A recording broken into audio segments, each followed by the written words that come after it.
नमस्कार केमन आছেন सबाई आमी चंदना ভিন রাজ্য জীবনযাপনের আরেকটি নতুন ব্লগে আপনাদের সকলকে স্বাগত জানাই। এখন ঘড়িতে বাজে বেলা 10টা। আমাদের সকলের টিফিন খাওয়া হয়ে গেছে, স্নান করা হয়ে গেছে, আমরা রেডি হয়ে গেছি, যাব একটু সোনায়ের গানের স্কুলে। ওর একটু গানের অনুষ্ঠান আছে আজকে।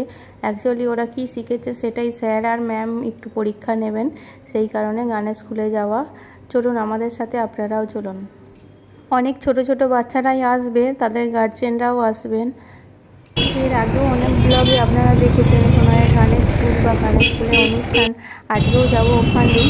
রাস্তাটা আপনাদের চেনাই লাগবে, কারণ এর আগে অনেক ব্লগে এই রাস্তা আপনারা দেখতে পেয়েছেন, সেই কারণে রাস্তাটা একটু চেনাই লাগবে।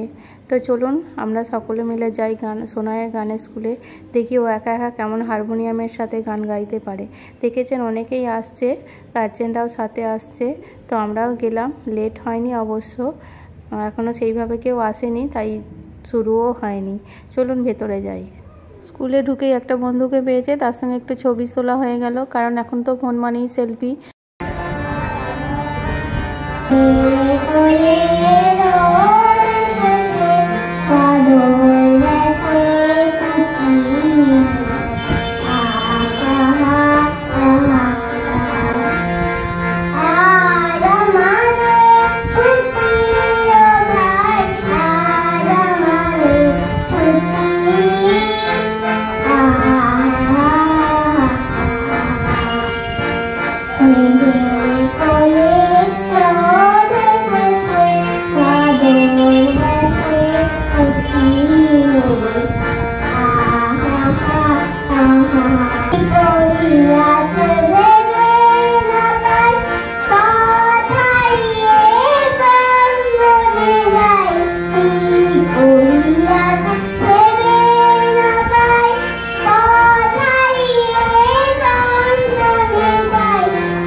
আর ম্যাম দুজনেই বলেছেন যে গানটা ভালোই হয়েছে মোটামুটি, এই তো শুরু, শিখছে 2-3 মাস হলো, তো ভালোই বলেছে বলে নাচতে নাচতে দেখুন কেমন বাড়ি ফিরছে।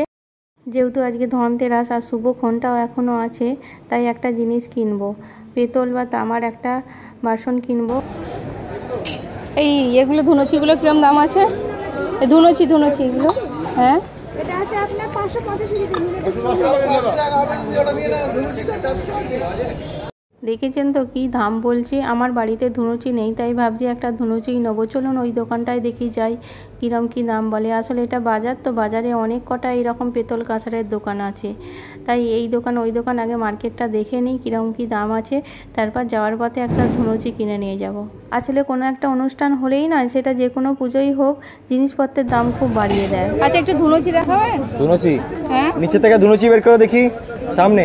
পেতলের প্রত্যেকটা জিনিসপত্র এত সুন্দর, দেখেই মনে হচ্ছে এটা কিনি ওটা কিনি, কিন্তু অত বাজেট তো আমার নেই। আর যে কোনো ছোট জিনিসগুলো দেখবেন সেগুলো দেখতে খুব সুন্দর হয়। এখানে ঠাকুরের মূর্তিগুলো এত সুন্দর দেখতে, সব লক্ষ্মী, গণেশ, কার্তিক, দুর্গা সমস্ত কিছু পেতলের ছোট ছোট জিনিসগুলো আছে। আর ঠাকুরগুলোকেও দেখতে খুব ভালো লাগছে এই মূর্তিগুলোকে, কিন্তু কি করব, এত দাম বলছে। যাই হোক, চলুন আরেকটু ঘুরে দেখি।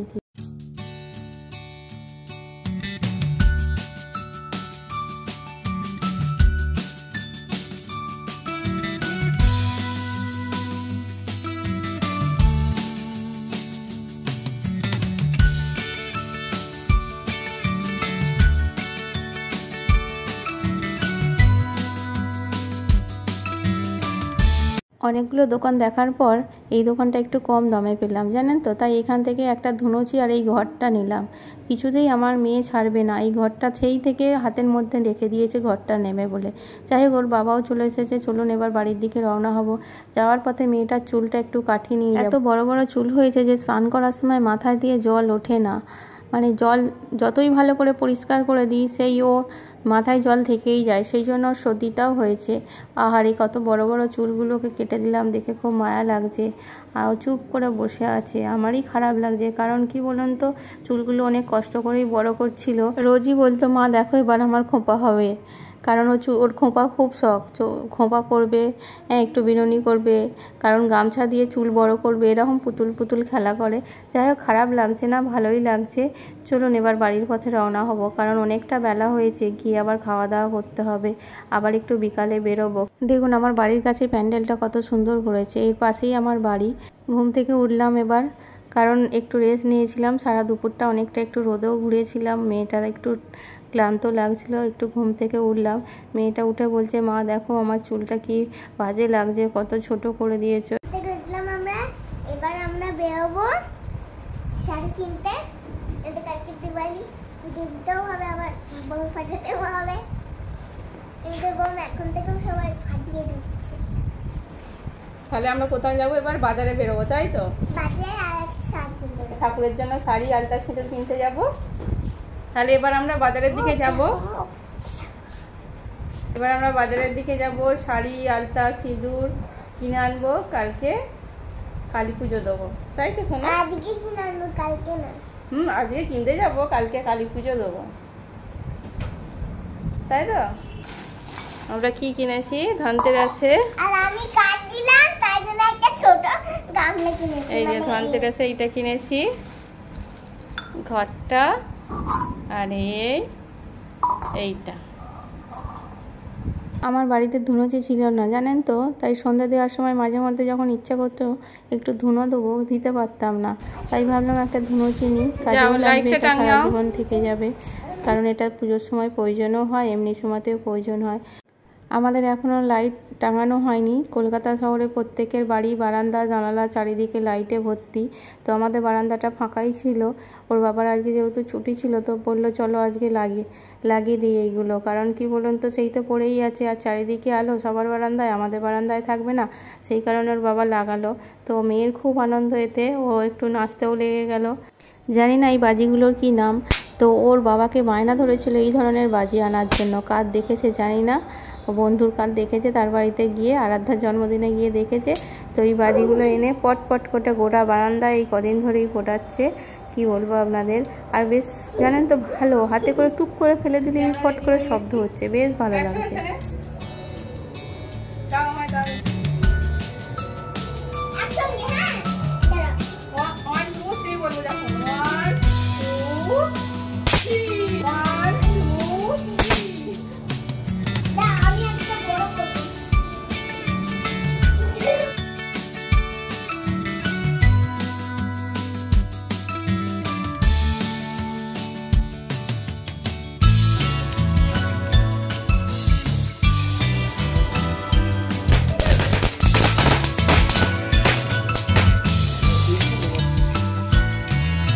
বলেছিলাম একটু বেরোবো, তো রেডি হয়ে আমরা বেরিয়ে গেছি, কারণ একটু পুজোর কেনাকাটা আছে। অ্যাকচুয়ালি আমাদের এখানে পাশে একটা মন্দির আছে মা ভবতারিণীর, তো সেই ভবতারিণীর মাকে পুজো দেবো, তার জন্য শাড়ি আলতা সিঁদুর ফল মিষ্টি এগুলো কিনতে বেরিয়েছি।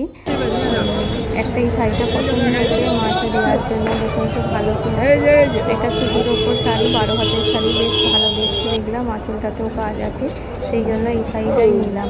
এটা আমার পছন্দও হলো। অনেক কটা দোকানেই ঘুরলাম কিন্তু পছন্দ হলো না। এই দাদুর কাছেই আমার পছন্দ হলো জিনিসটা।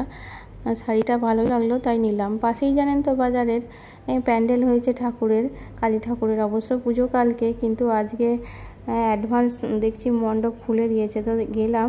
এত সুন্দর ঠাকুর হয়েছে কি বলবো, এখনও সব ডেকোরেশনের কাজ করছে। তো অনেক কটাই ঠাকুর দেখলাম, বেশ ভালো লাগলো। চলুন বাজারে যাই, একটু ফল মিষ্টি কিনে নিই।